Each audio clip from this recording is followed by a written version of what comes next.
چې کم انسان وای چې ما کار د شیطان شپونه کی او زما کور کې د شیطان نه ایساریږي، او کم انسان دا غواړي چې زما په رزق کې د برکت زه غریب سړی یم، زه خو لږه روزي ګټم، لږ خوراک کور ته راوړم او په هغې کې برکت نه وي.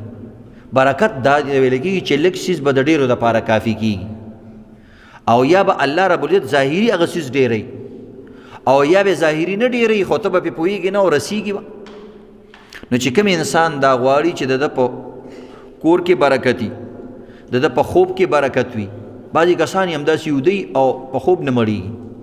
نو حدیث پاک کې راځي، سلمان فارسی رضی الله تعالی عنہ فرمایي چې نبی علیہ الصلوۃ والسلام نه ما دا اورېدلی دي او دا روایت دی کوي، من سره الا یجد الشیطان عنده طعاما ولا مقیلا ولا مبیتا فلیسلم اذا دخل بیته وليسمي على طعامه.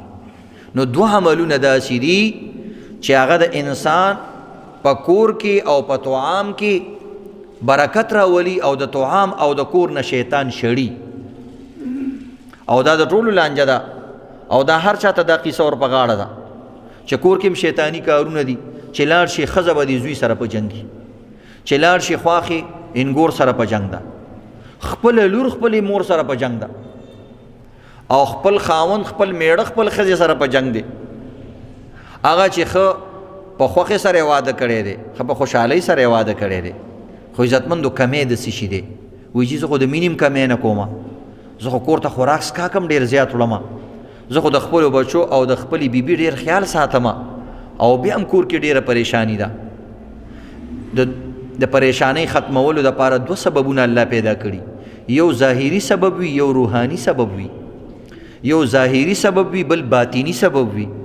الله رب العزت په دې دنیا کې د خوراک سیزونه هم پیدا کړي خوراک دپاره، خو الله رب العزت قرآن هم رالیږلی دی، الله رب العزت پیغمبران یې رالیږلي، احادیث هم رالیږلي دي. نو عزتمندو کور کې د خوشحالۍ دپاره دوه نسخې دي، یو خدا دی چې شی به هم راوړي، او بل دا د روحاني دعاګانې به کې.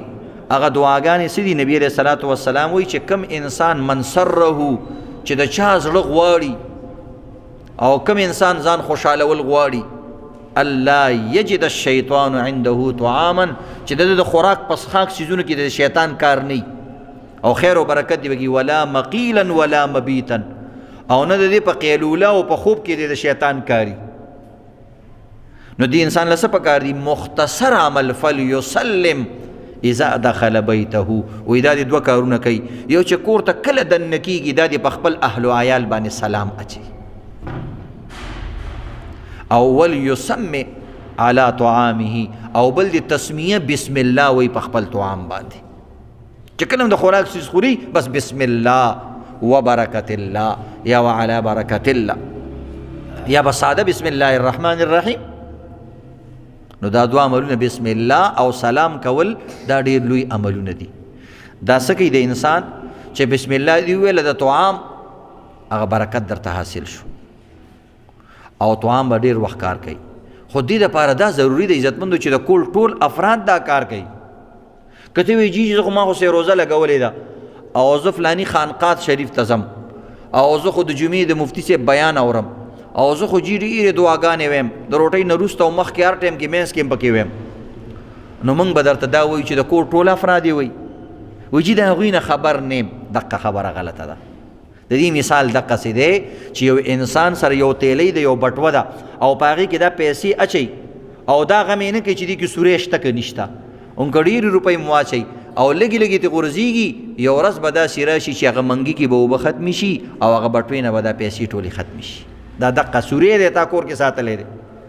بچی دی نه وایي، بچی دی په ګس لاس خوراک کوي د میتیزو په لاس باندې، او چې خوراک ته کیني بسم الله نشته. نو دی وجې نه بعضې پکې ملنډې کوي، وایي موږ ځکه بسم الله نه وایو چې کور کې روزانه دال پخېږي او روزانه ټیپر پخېږي. نو پرېږده چې دا شیطان یې خوري، چې دا پلار مې لږ خبر شي چې بیا دا شی نه کور ته نه راوړي. الټه دا خبرې کوي، دا به ورته پته ولګېږي چې ټیپر اغستل څومره ګران کار دی چې کله د خپل بچي وشي، او کور ته دا ساده وړه راوړل دا څومره ګران کار دی چې کله د خپل بچي او پردی لور کور ته راولي او بیا به درته پته ولګي چې دا سیر وړل ګټل څومره ګران کار دی، دا خو د پلار په پیسو مزې کې. نو بسم الله ویل پکار دي. دا وړوکي اعمال دي عزتمندو، د دې خیال ساتل پکار دي.